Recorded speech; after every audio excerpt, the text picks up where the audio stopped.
قام رجل بدفن كلبه في مقابر المسلمين، ولم يتقبل أهل القرية هذا الفعل، فاشتد غضبهم ورفعوا شكوتهم إلى القاضي مطالبين بالعدل.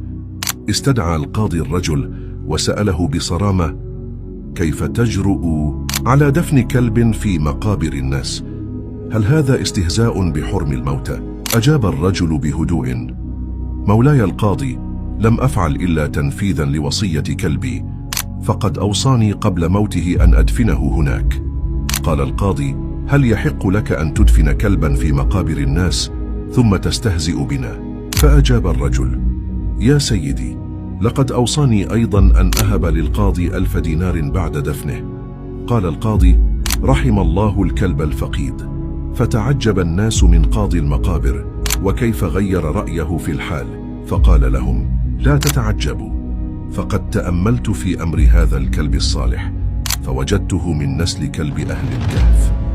هكذا بعض الناس تغير مبادئها ومواقفها، فتنطق بالباطل وتدافع عنه حسب رغباتها وما تقتضيه مصالحها. إذا أتممت الفيديو فاستغفر الله واجعل يدك تشهد لك بالخير.